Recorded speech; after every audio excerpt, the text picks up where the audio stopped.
If you've ever thought that climbing mountains is only for people with steel muscles and superhuman pain tolerance, Cairn is here to prove you absolutely right. But also that it's fascinating, beautiful, and absolutely addictive, even if the closest you've come to climbing is going up your building's stairs.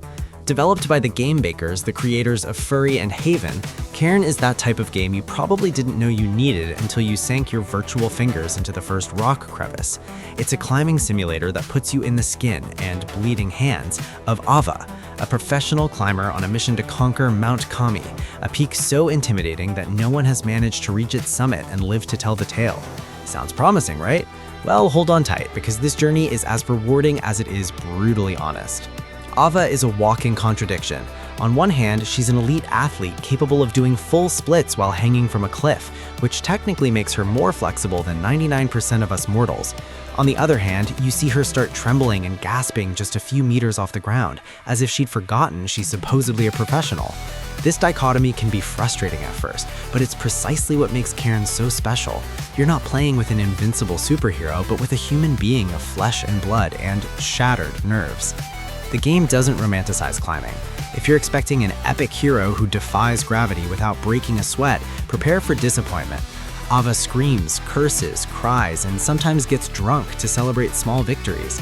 She's selfish, emotionally broken, and has left her family behind to chase a dream that will most likely kill her. She's not particularly likable, but she's terrifyingly real. And even if you don't like her, you'll want her to reach the summit because her obsession becomes, somehow, yours. This is where Cairn shines brightest, though also where some players might want to tear their controller out of frustration.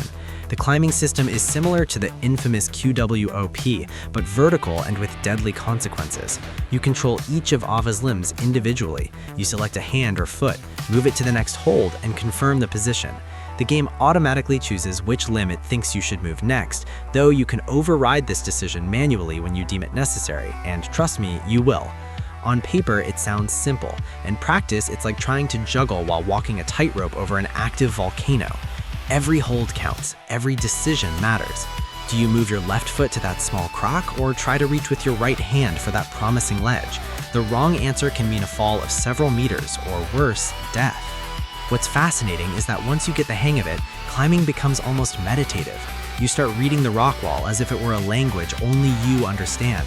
Jug-type holds, large and secure, feel like divine blessings, while crimps, small and treacherous, make you break into a cold sweat.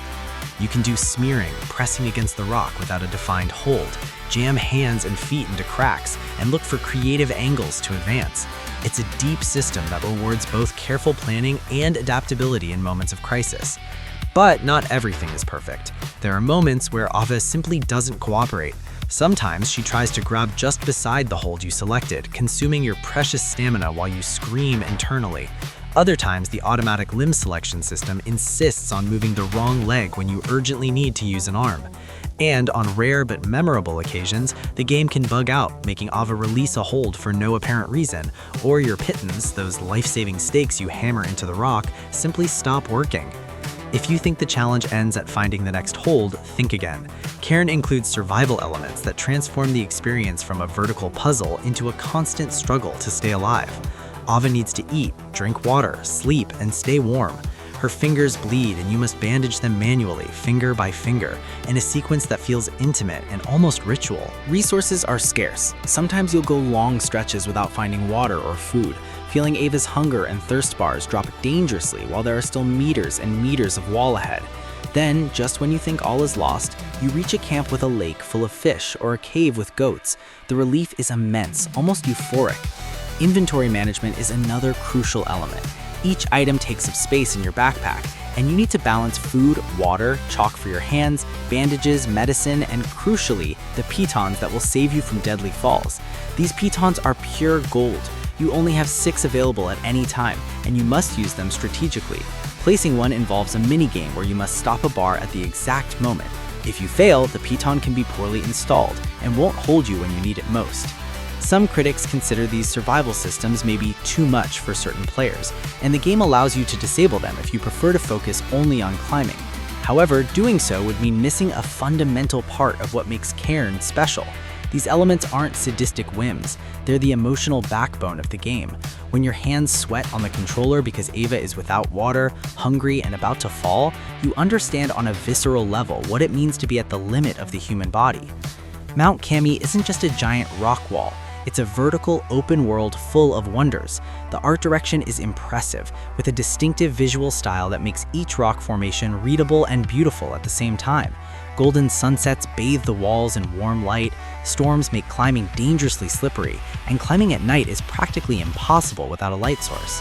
Throughout the ascent, you discover secrets from previous climbers who tried to conquer Kami and failed.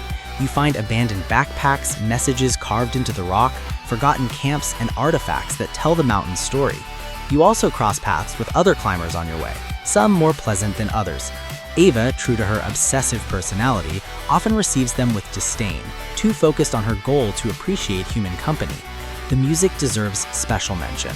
The soundtrack is subtle but powerful, rising dramatically in moments of greatest tension and retreating to a whisper when you need to concentrate. Ava's labored breathing, the sound of wind, the crunch of rock under your hands, everything contributes to an immersive experience that makes you feel truly present on that deadly mountain. Cairn tells a surprisingly nuanced story about obsession, sacrifice, and the price of chasing your dreams. It's not the typical heroic narrative of brave person conquers mountain. Instead, the game asks you uncomfortable questions. Is it worth hurting the people you love to reach your personal summit? What are you willing to sacrifice? What is your Mount Kami? Ava is selfish. She's abandoned her family, ignores their calls and messages, and seems incapable of valuing anything but reaching that damn summit. The game doesn't try to justify her or make you sympathize with her. It simply presents her as she is, a brilliant but deeply flawed person, driven by a compulsion she can't control. And somehow, that makes her incredibly human. The story unfolds through occasional cinematics, voice messages from people on the ground, and encounters with other climbers. It's minimalistic in execution, but devastating in emotional impact. The ending in particular is one of the most tender and vulnerable seen in a video game, leaving a lasting impression long after the credits roll. Cairn is an imperfect masterpiece. It's a game that will frustrate you, excite you, make you doubt yourself, and then reward you with moments of pure euphoria. It's not for everyone. If you're looking for a relaxed or casual experience, this isn't your game. But if you're willing to invest the time to master its systems, understand its philosophy, and connect with its problematic protagonist, you'll find one of the most memorable and unique experiences of the year. Comparison with Death Stranding and Baby Steps is inevitable, but Cairn distinguishes itself by being more accessible than Baby Steps, without the absurd humor but with greater emotional intensity, and more focused than Death Stranding. No package deliveries, just you against the mountain. It's a Strand game in its purest form, a game about traversing hostile terrain limb by limb, step by step. With ratings ranging from 9 out of 10 in various specialized media to some more tempered reviews pointing to its technical problems, Cairn has conquered most of those who dared to climb. It's a game that changes you, that makes you reflect on your own obsessions and limits. And yes, it will also make you sweat like no video game has done before. Is the ascent worth it? Absolutely. Just be prepared to fall many times and to get back up each time, because once you start climbing, there's no turning back. The summit is waiting for you. Overall rating 8.5. A visceral, exciting, and deeply human climbing experience that, despite some technical stumbles, reaches impressive heights and leaves a lasting mark on those who dare to complete the ascent. Thanks for watching.